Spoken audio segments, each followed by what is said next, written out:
Hi guys! In this video, I will share my experience of creating a procedural material using composite textures of the Octane blender.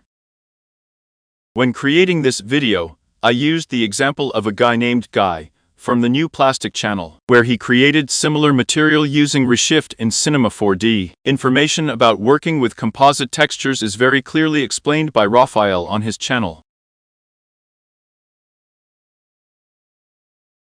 I also used the resources of the Quixel bridge in the project. How to set up the material for Octane, Patrick tells in his recent video. I want to send a special greeting to Hassan, who destroyed my idea of the possible and the impossible. This guy does incredible things literally in an evening.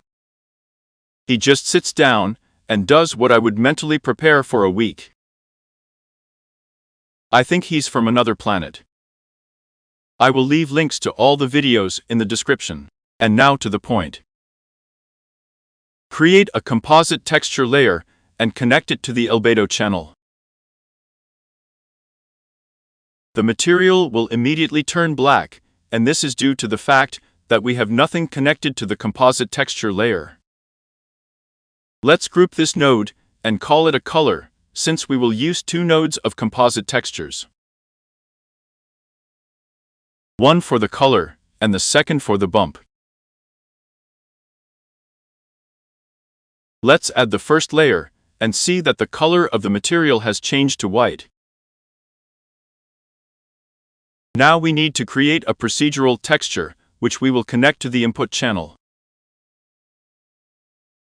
Let's group these nodes, since this will be our first layer in the composite texture, which will be responsible for the main pattern. Let's call it a pattern. Let's add a transformation node and scale the value in such a way as to see the drawing on the surface of the object. Let's choose the type of Voron 3 and add a gradient map node to enhance the contrast.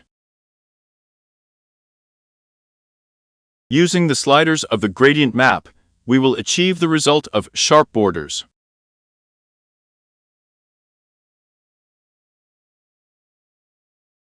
A small trick is that we can increase the width of this node and adjust the value more accurately.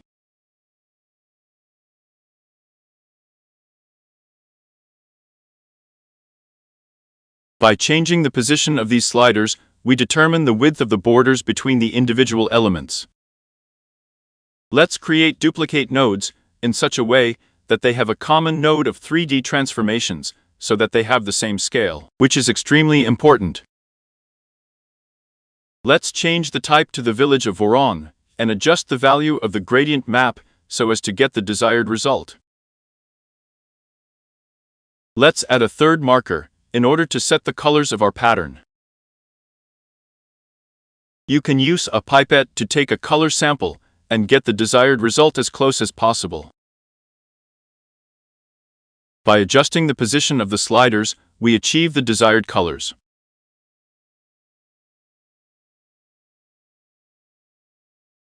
That's fine. Now you need to create a space between the individual elements of the pattern. To do this, connect the upper nodes to transparency and get a black background, since nothing is connected to the lower layer. If we connect a composite texture layer in the lower layer, we will see a certain color already. But we will do this later, but now, it is necessary to add variety and small areas with shades of different colors to individual elements. To do this, create another layer on top and connect the noise texture to it. This layer, we will make multicolored colored spots or shades in individual elements. Therefore, let's call it a noise pattern.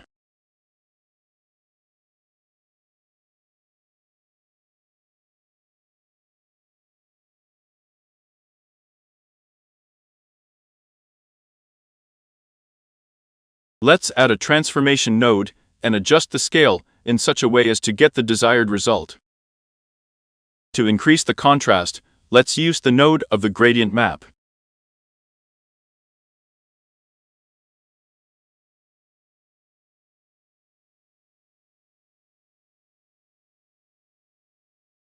In order to mix the top layer of the noise pattern with the bottom layer, you need to change the overlay mode.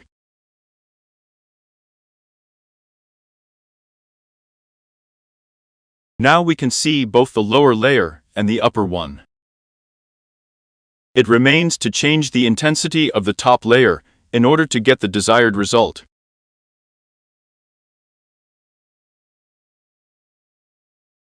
By changing the colors of the markers, we get a weaker effect on the areas we need. Now, it is necessary to limit the actions of the top layer only to individual elements of the pattern. Let's create a third layer in the composite texture, and this layer will be responsible for the small dots that can be observed in the drawing of the seam between the individual patterns.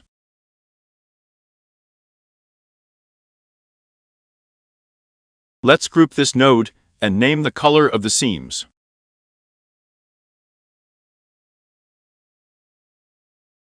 To create small points, use the Procedural node.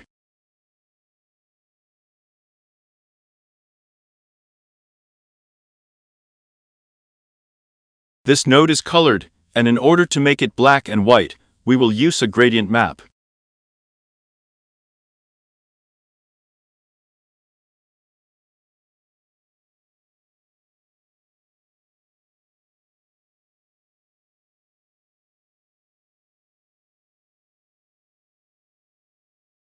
With the sliders of the granite map, we adjust the contrast, as well as the distance between individual points.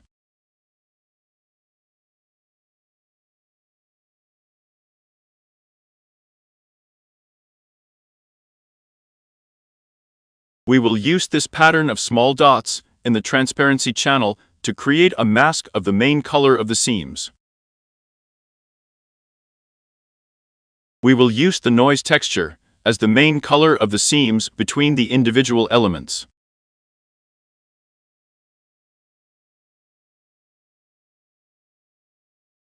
Duplicate the gradient map and connect it to the input channel.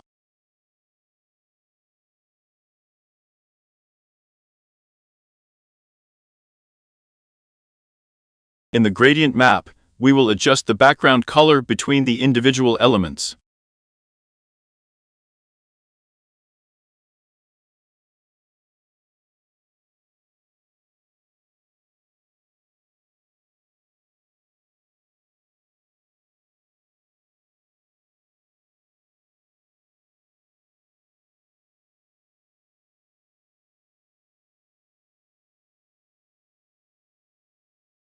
Now I see that the distance between the individual elements is too large, and to change the width of the seams, let's go back to the texture that is responsible for the pattern of the main color.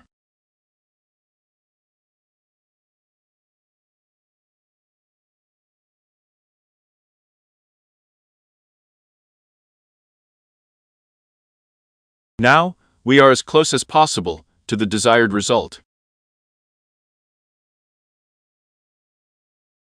The black dots that we created are now a mask, so it is necessary to create the lowest, fourth layer near the composite texture, which will be responsible for the color of these smallest dots.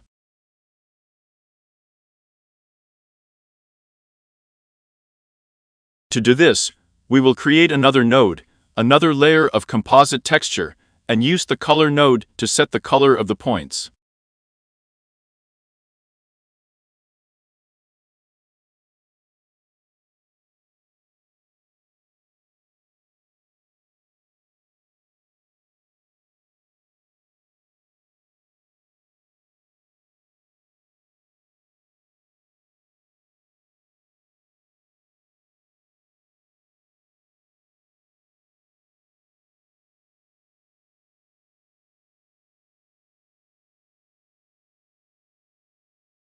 Now let's summarize the interim results.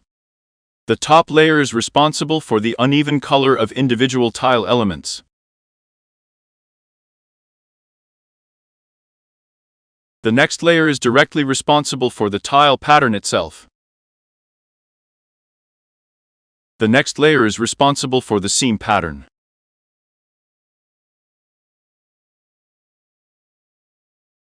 Well, the last layer determines the color of the dots perfectly.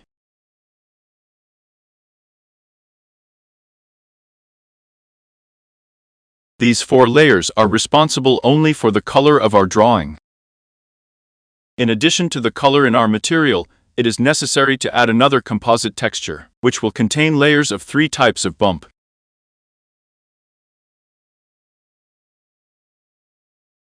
We create a composite texture, connect it to the bump channel, and create the first composite texture layer. This layer will be responsible for the relief of individual elements pebbles. As input information, we will use the information that is the mask for the pattern of the main color.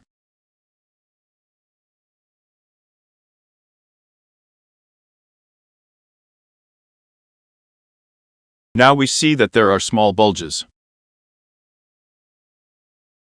The intensity of the bump can be adjusted by changing the transparency parameter. However, BAM is very weak now, and in order to increase its effect, you can change the distance between the markers in the gradient map.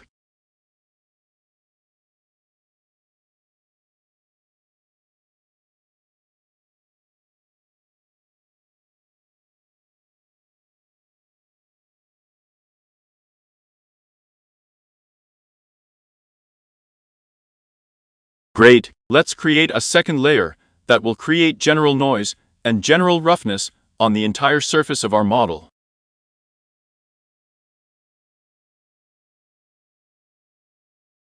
Let's choose noise as a noise pattern.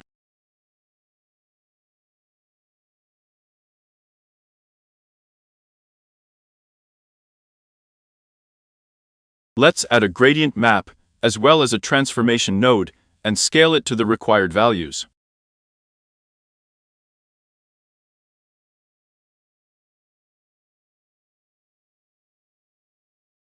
We see that a bump appears on all parts of the model, both on the seams and on individual pebbles.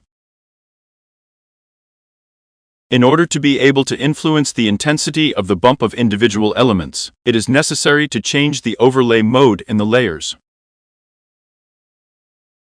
To do this, use the Mask Plus overlay mode. Now we can change the intensity of the stones and the intensity of the general noise. Let's create a third layer, and it will be a bump on individual pebbles in the form of small flaws.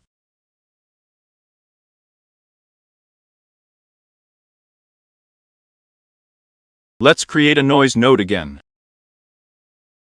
Let's choose the type of black 3. We scale it using the transformation node and strengthen it using a gradient map.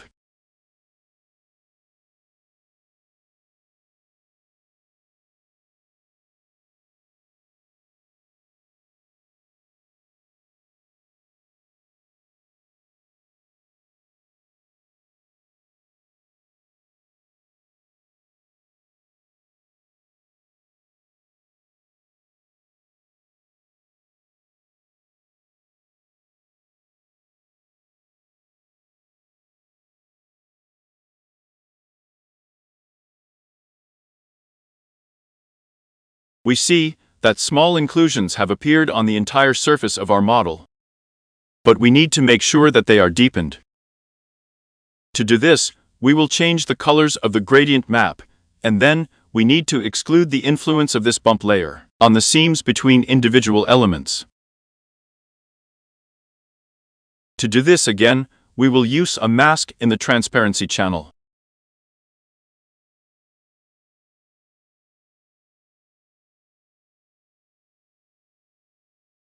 Now we see that these small flaws are displayed only on individual stones without affecting the seams between individual stones. Looking at my model from different angles, at one point I noticed that we have stretch marks of our texture on the sides. This is due to the fact that procedural textures do not respond to the UV scan. In order to solve this problem, it is necessary to perform a UV scan as well as bake procedural textures, so that Octane understands that it is dealing with a bitmap image which should be affected by the UV scan of the object.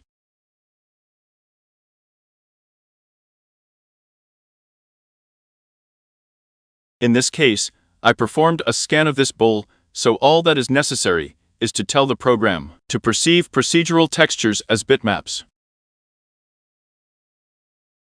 To do this, we use the baking node.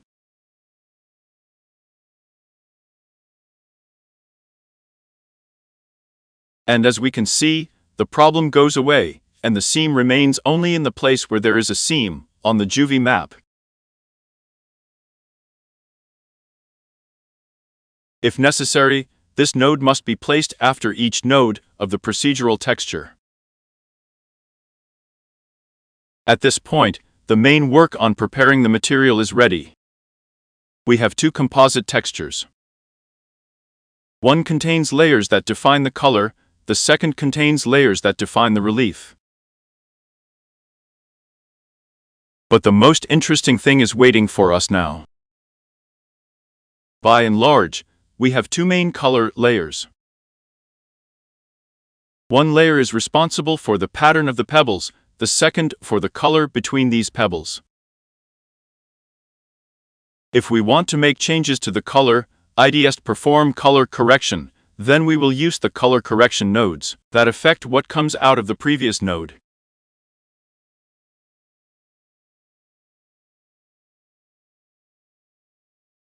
In this case, the color correction node only affects the color of this particular layer. The color of the stones. To make changes to the color of the seams, we will create the same color correction node.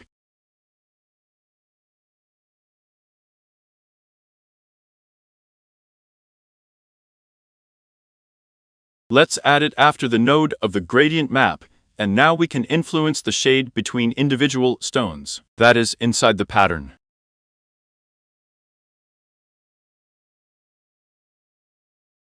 Composite textures support groups. This allows us to put several layers in one common group and influence several layers at the same time. In this case, I would like to influence the color of both the pattern and the seams with one common color correction node. To do this, I need to create a node of a node group and put both layers there, which are responsible for the drawing and for the seams.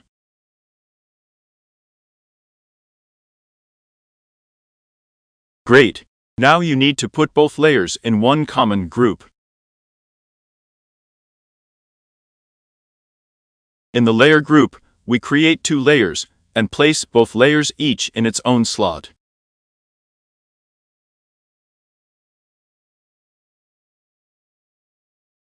Now, it is possible to influence the color of those layers that are included in this particular group, that is, the pattern and seams.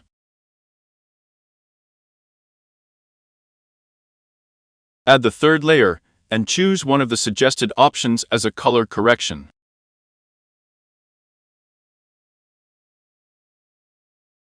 As you can see, these are the same adjustment layers that are used in Octane compositing. Now we see that we are changing the color value of both layers.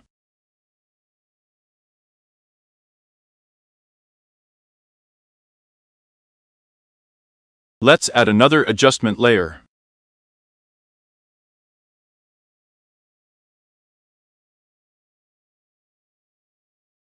And in this case, we see that we are changing the contrast of all two layers included in this group. So, you can add the necessary adjustment layers and thereby change the color parameters in real-time mode.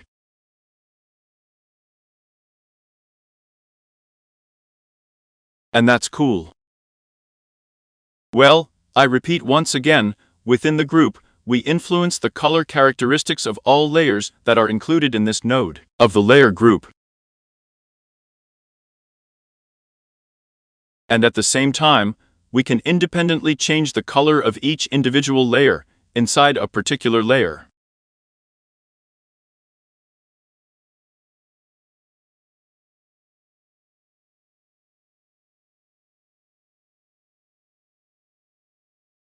Since I want to go back to the original colors that I created at the beginning, I will disable the influence of all the adjustment layers and see my flawless final result.